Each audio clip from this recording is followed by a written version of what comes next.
The city felt unusually silent that evening.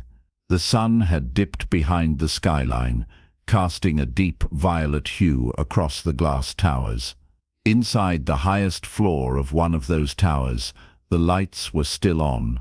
Zayn Malik, the man who built a tech empire from scratch, sat alone behind a sleek glass desk, unmoving. His eyes hadn't left the white envelope lying before him for the past 20 minutes. The office was quiet, eerily so. The rest of his team had left hours ago to enjoy their weekend. But Zayn remained, not out of obligation, but because of what that envelope carried. He didn't want to open it again.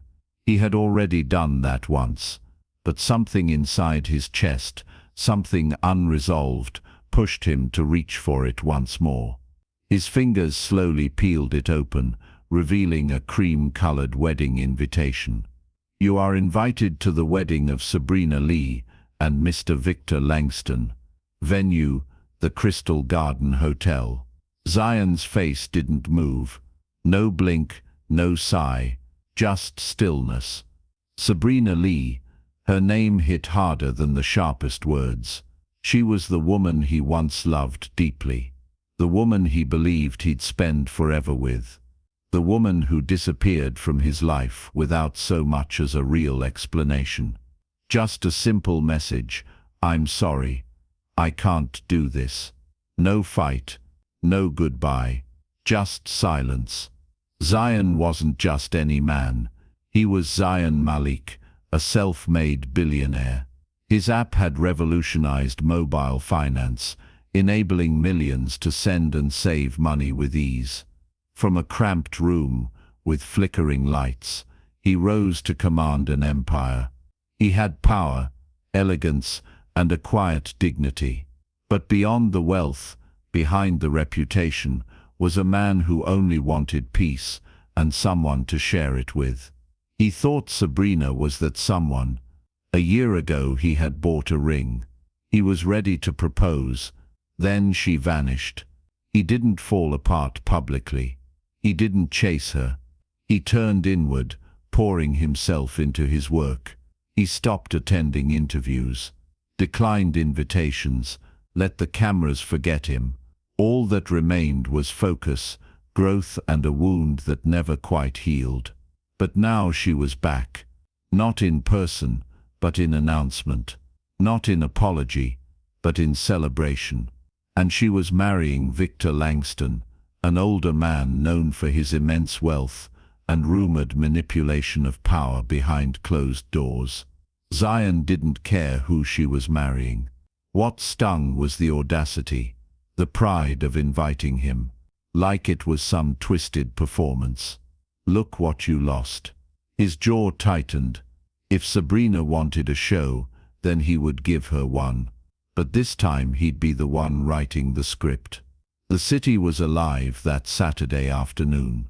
Cars honked, music blared from open windows, and the sidewalks buzzed with people rushing from one weekend errand to the next. But Zayn Malik didn't feel any of it. He wore dark sunglasses and a plain black shirt, walking alone through the streets like a man untethered. After receiving the wedding invitation, his thoughts refused to settle. So he left his car behind and walked, hoping the rhythm of the city would quiet the storm in his head. He passed a row of local shops when something made him pause. A small bakery on the corner had its windows open, the smell of fresh bread drifting into the street. But it wasn't the scent that stopped him. It was the woman sitting just outside. She was leaning against the wall, legs stretched, her hair pulled up into a messy bun. Her clothes were old, dusty, and worn thin in places. A small duffel bag sat beside her, partially unzipped. She didn't seem to care. She was eating a meat pie slowly, savoring each bite, like it was the last she'd have in a long time. There was something peaceful about her.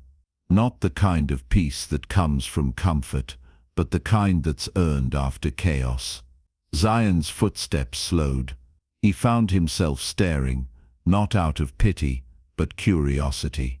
The woman noticed. She looked up, smirked, and said, "What? Never seen a woman eat before." Her voice was quick, sharp, not angry, just amused. "I've seen plenty of people eat," Zion replied, his lips twitching into a small smile. "Just not with that much joy." She raised an eyebrow. "That's because most people don't know how to enjoy anything anymore. They've got food but no peace." Zion tilted his head. "And you? You have peace." She took another bite and nodded. "Peace, meat pie, shade. What more does a person need?" He chuckled, genuinely for the first time in days. "What's your name?" She squinted at him. "Why? You writing a book?" "No, just trying to have a conversation." There was a pause. Then she smiled faintly. "Elena." "Zion," he offered, stretching out a hand. She didn't take it, just stared. "I know who you are. You're the app guy." "Zion Malik. Rich, quiet." He blinked. "You know a lot for someone sitting on a sidewalk." "I listen," Elena said simply. "People talk when they think you're invisible." That answer hit deeper than Zion expected. She wasn't just anyone. She was sharp, observant, too observant to be ordinary. He sat down on the bench beside her. "So Elena, what are you doing next Saturday?" She narrowed her eyes. "Why? You planning to buy me a mansion?" "No." He smirked. "Just a wedding." She raised an eyebrow. "Let me guess. Your ex is getting married, and you want to make her jealous." Zion laughed. "Wow. Don't wow me," she said, finishing her pie. "That storyline's older than my shoes." Then after a long look, she added, "You must be very desperate." He shrugged. "Maybe I am."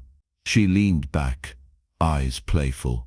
"Lucky for you, I've got nothing better to do." The next morning, Zion's sleek black car pulled up outside the same bakery. Elena was already there, sitting cross-legged on the curb, her small bag beside her. She looked up as the door opened and gave a small grin. "So rich boy really came back." Zion smirked. "Told you I would." She stood up, brushing off her skirt. "Still not sure if this is a prank or a setup." "Neither," he said, holding the door open. Elena slid into the passenger seat. The leather interior seemed untouched by time. She looked around and muttered, "Smells like money in here." Zion laughed. "That's just the leather." They didn't talk much on the ride. Elena stared out the window. Zion stole glances at her reflection in the glass. The car stopped in front of a towering building with golden doors and glass walls. The sign above read, "Maison d'Elise, one of the city's most exclusive salons." Elena looked at the building and blinked. "You're not serious." "I am," Zion said, stepping out. "If you're going with me, you're going in style." Inside, the staff turned their heads, not at Zion, but at Elena. Her wild hair, torn sandals and dusty clothes didn't fit the salon's polished perfection. But her presence, it didn't ask for permission. She stood tall, unbothered. Zion leaned toward the receptionist. "Full makeover. Her name is Elena." Two stylists were called instantly. Elena was led upstairs, where she was given a robe and a quiet room. She changed, then let them begin. Her hair was washed, conditioned and shaped into soft waves. Her nails were cleaned and painted a subtle nude. A light touch of makeup brought out the fire in her eyes and the quiet curve of her lips. A stylist handed her a sleek black dress, simple, elegant, perfect. Meanwhile, Zion waited in the lounge, flipping through a magazine he wasn't really reading. His mind kept drifting upstairs. Nearly 3 hours later, the door opened. Elena stepped out, and everything stopped. Even the low hum of blow dryers seemed to fade. She walked slowly, her dress hugging her figure. Her skin glowed. Her posture was confident, effortless. Zion stood, eyes widening. "You look like someone who belongs here." She gave him a soft smile. "I do," the stylists whispered behind her. "She moves like royalty," one said. Another added, "She doesn't just look expensive, she carries it." Zion saw it too. It wasn't just the transformation. It was the way she sat, the way she smiled at the receptionist and said thank you by name. She wasn't pretending. She was remembering. He studied her closely. "Have you done this before?" Elena turned her gaze toward the window, her voice quiet. "Maybe, a long time ago." Zion didn't ask more, but something in his gut told him this woman wasn't just here for the show. She was born from something powerful, maybe even dangerous. Classical music floated through the air as guests filled the luxurious ballroom of the Crystal Garden Hotel. Gold-rimmed glasses clinked gently. Soft laughter and camera flashes echoed off chandeliers. This wasn't just a wedding. It was an event, a gathering of the elite. Business tycoons, politicians, celebrities, and somewhere near the center, Sabrina Lee, draped in diamonds, stood beside Victor Langston, her perfectly rehearsed smile never leaving her face. But none of them expected what happened next. The double doors opened. Gasps followed. Zion Malik entered first, dressed in a tailored navy blue suit that fit like poetry. He looked sharp, calm, and completely unfazed. But it wasn't Zion that made the room freeze. It was her, Elena, walking beside him in a black dress that shimmered under the lights. She didn't smile too wide, didn't try too hard. She simply walked with elegance and quiet dominance. Her earrings sparkled. Her steps were slow and assured. Her eyes scanned the room like she'd been there before. Whispers flew. "Who is she? Where did he find her? She's stunning." Sabrina's smile faltered. She hadn't expected this. She'd thought Zion would show up alone, maybe with a woman trying too hard. But Elena, she wasn't trying at all. She was owning the room. Elena met Sabrina's eyes, gave a soft, unreadable smile. Not kind, not cruel, just a silent "I see you." Zion leaned toward Elena and whispered, "You're stealing the whole show." Without looking at him, she replied, "Good, let her feel it." They walked slowly across the room, pausing occasionally as Zion greeted old business contacts. But none of them could focus on his words. They were too busy watching her, the mysterious woman with presence no one could explain. Elena picked up a glass of juice, sat down beside Zion, and crossed her legs. Every move she made was controlled, measured, regal. From across the room, Sabrina tried to laugh louder, smile harder, pretend it didn't bother her. But Elena saw her, and Zion saw her too. And for the first time in a year, he smiled. This wasn't just about revenge anymore. Something had shifted. Later, Elena found herself sitting at a round table with top business leaders. Men with billion-dollar portfolios hung on her words as she spoke about digital finance, equity, and access. She wasn't just impressing them, she was challenging them. Victor Langston, sitting a few seats away, turned his head toward her mid-sentence, eyebrows raised. And when politics came up, he chuckled. "We can't fix corruption. It's in the air we breathe." Elena turned to him. "Corruption isn't air. It's a choice. And when we treat it like oxygen, it suffocates the people who believe in justice." Silence fell. Victor shifted uncomfortably. Zion watched from nearby, his heart full.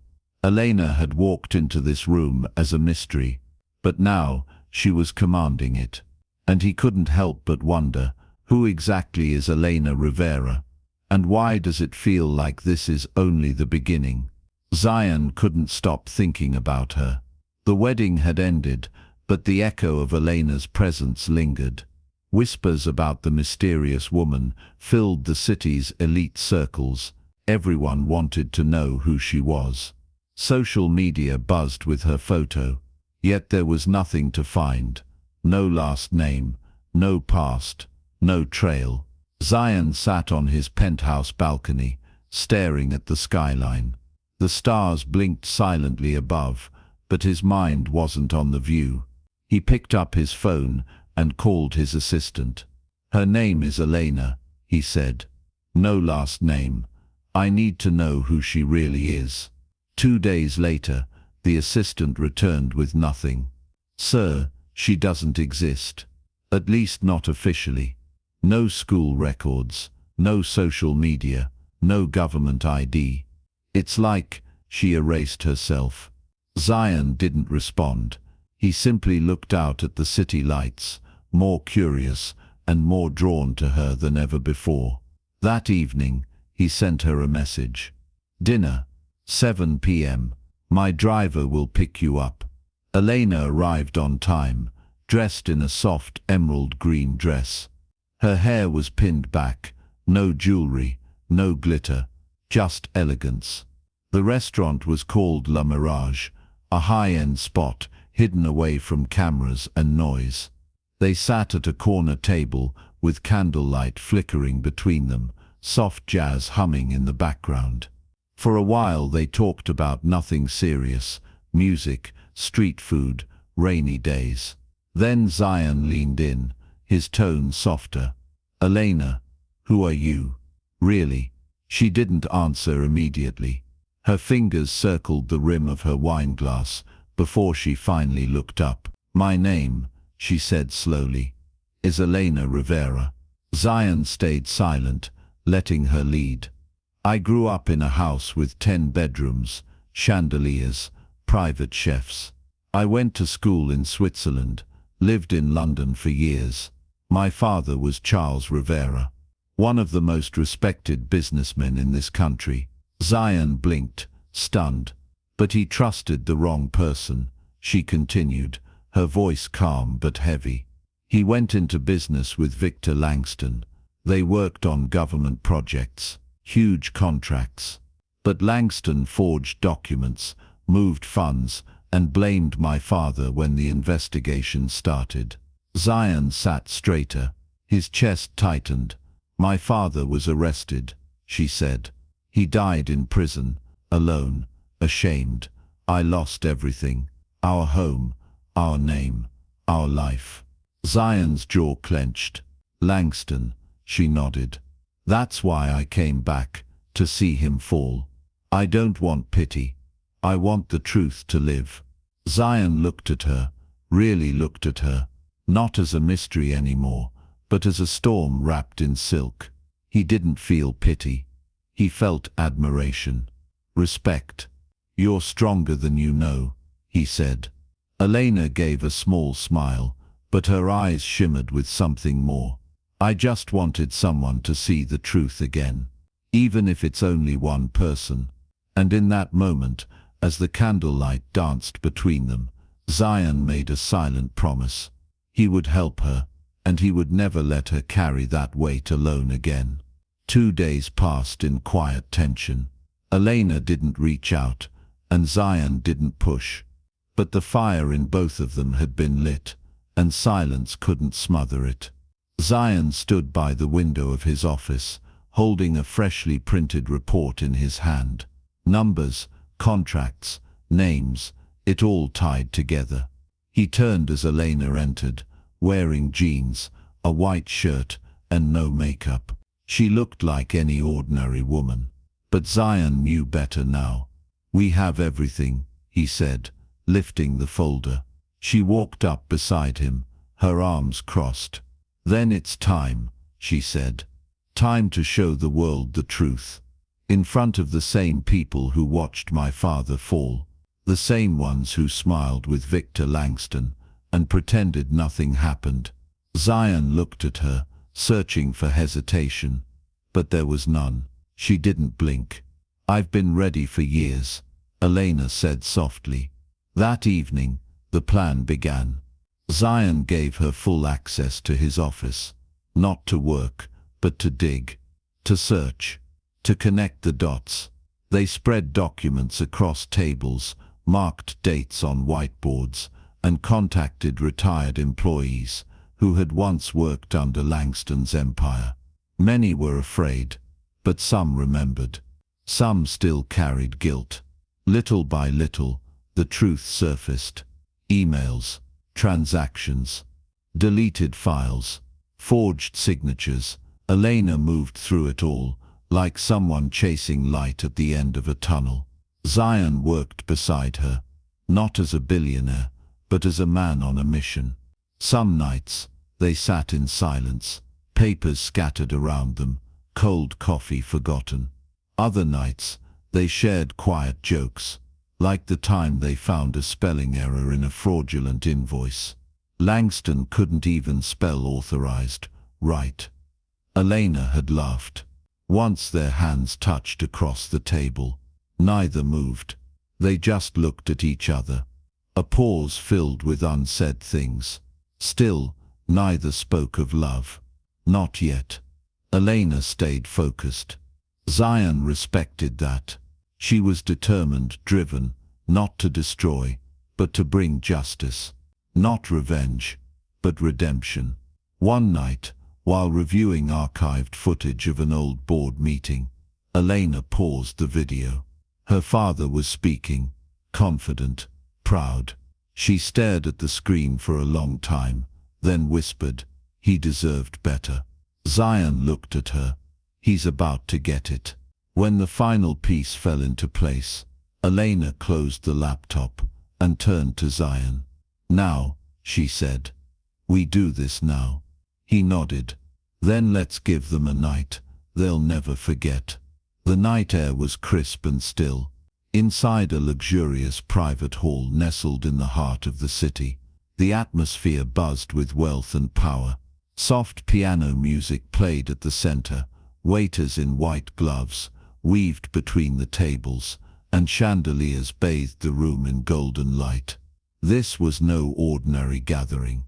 Only the elite had been invited: CEOs, investors, media moguls, and government officials. They laughed, sipped wine, and shared whispers about deals and diplomacy. Near the back of the room, Victor Langston stood like a king in his kingdom. His tailored tuxedo, his perfect posture, his cold eyes, they commanded attention. Beside him, Sabrina Lee sparkled in diamonds, her smile flawless. They had no idea what was coming. The doors opened, heads turned. Zion Malik entered, calm and sharp in a black suit. But again the room's focus wasn't on him. It was on the woman beside him, Elena Rivera. This time, she wore a soft cream gown that caught the light with every step. Her hair framed her face in gentle waves, and her expression was steady, neither proud nor meek. Just ready. This wasn't about appearance anymore. It was about purpose. The room didn't whisper this time. It just watched. Zion stepped up to the stage and took the mic. "Good evening," he said, voice strong but controlled. "Tonight is meant to be peaceful, but real peace doesn't exist without truth." Confused murmurs began. Elena stepped forward beside him, holding a small remote. "My name is Elena Rivera," she began. "Some of you knew my father, Charles Rivera. Many believed he was guilty of fraud, that he died in shame. Tonight I offer you something else, the truth you refused to see." She clicked the remote. A screen behind them lit up. Emails, contracts, bank transfers, voice recordings, document scans. Slide after slide painted a clear picture. All fingers pointed to one man, Victor Langston. The room froze. Victor's face turned pale. Sweat formed on his brow. "This is a lie," he suddenly shouted. "She's manipulating all of you." A voice interrupted. "Mr. Victor Langston, came the booming tone of a police officer stepping into the hall. "You are under arrest for fraud, bribery, and conspiracy." Gasps exploded across the room. Flashes from hidden cameras lit the scene. Victor was handcuffed, escorted out under the stares of people who once feared and praised him.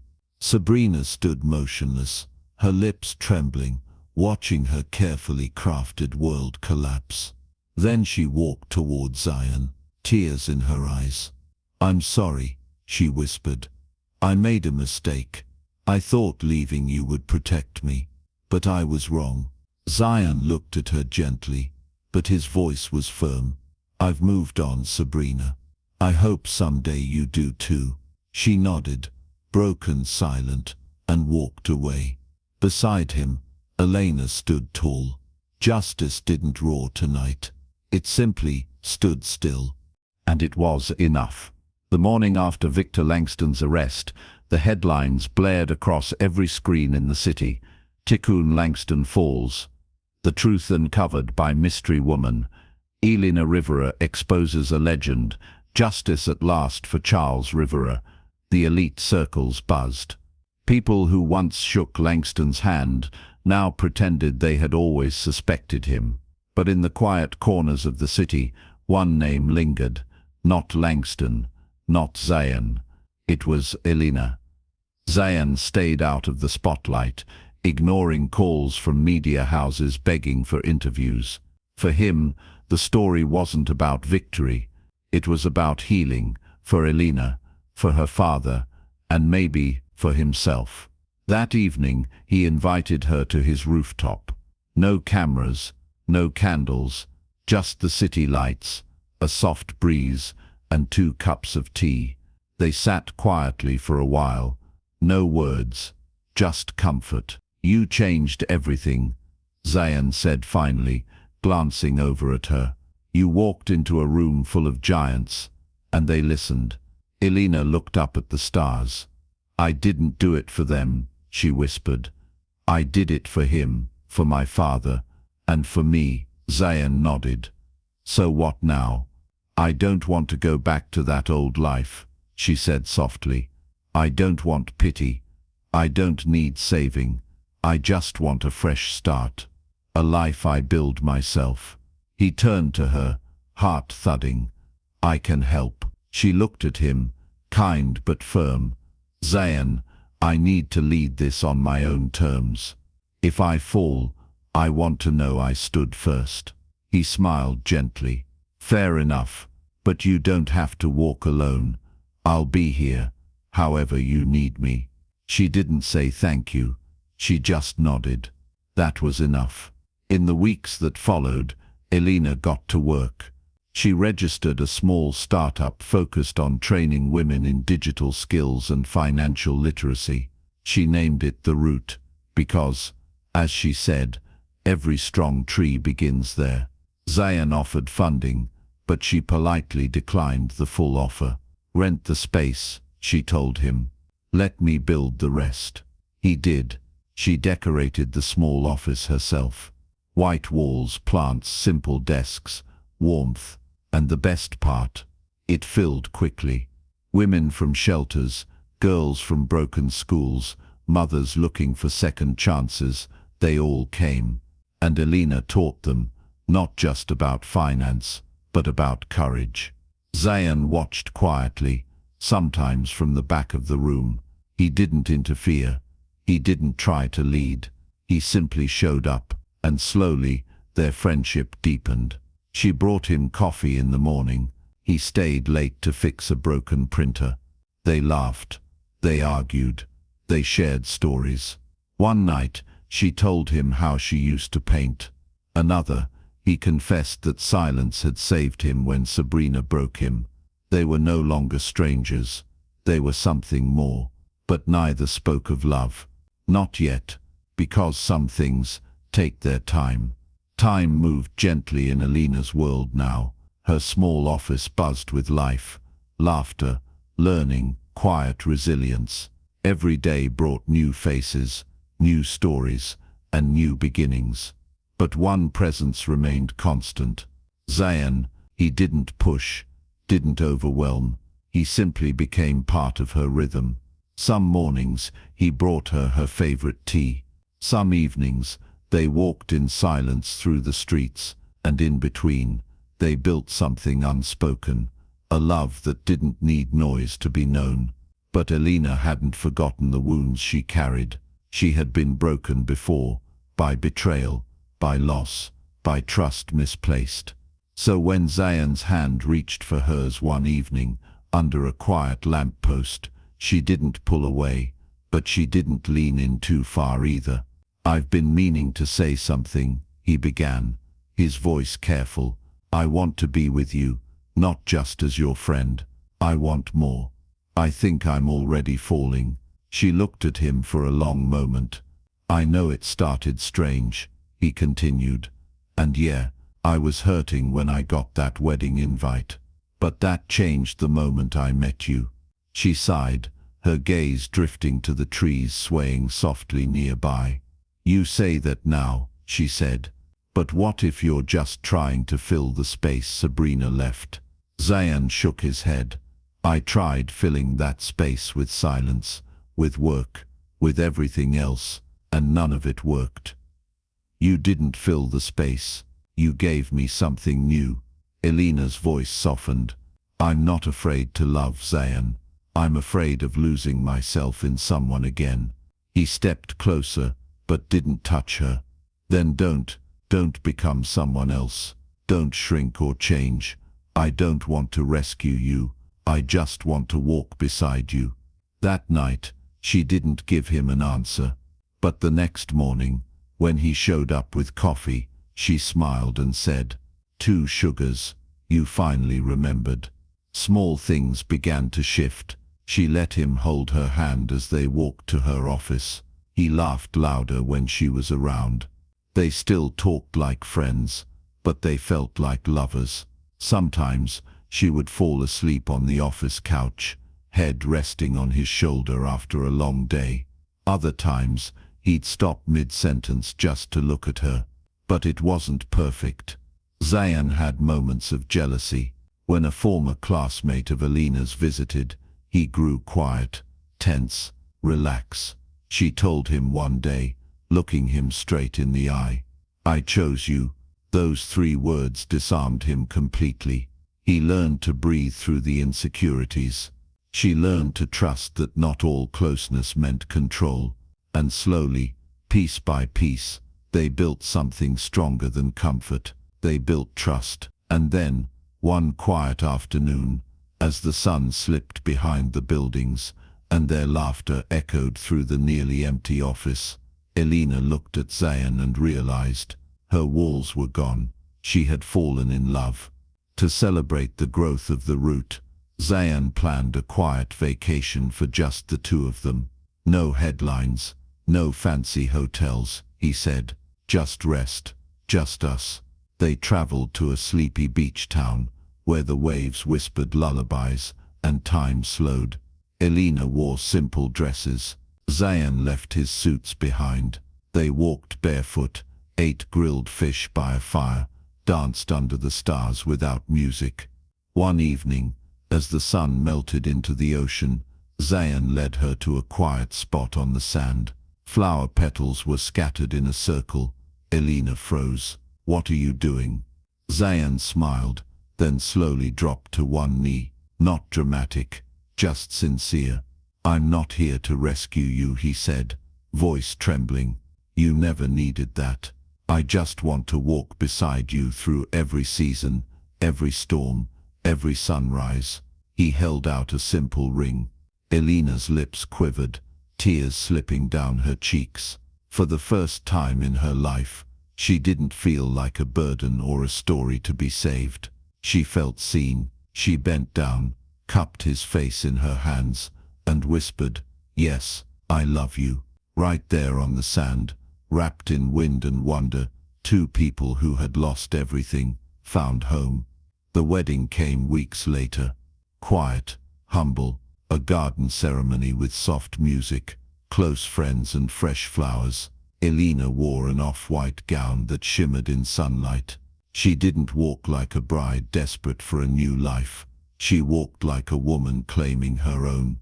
Zayan stood waiting, not as a billionaire, but as her equal. When they said I do, there were no fireworks, just a long deep hug, and a kiss that held every piece of their past and every promise of their future.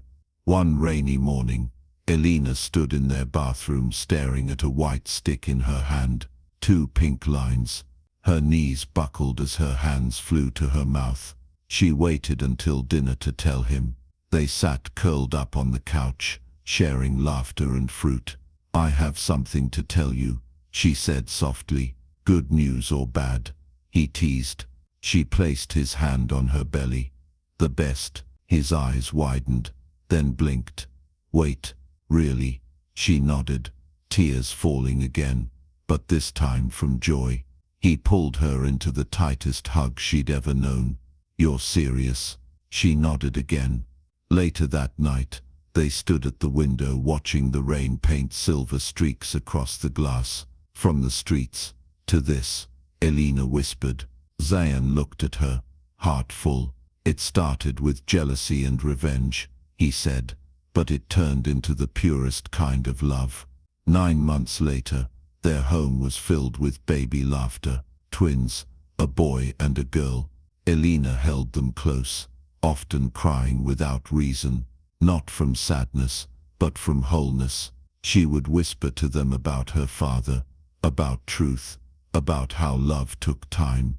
Zayan, ever present, sang lullabies, cooked breakfast, changed diapers, imperfect, but real. Their home wasn't made of gold. It was made of trust, truth, and second chances. And every night before bed, Elena would kiss her children and whisper, you were born from love that took its time, and that is enough.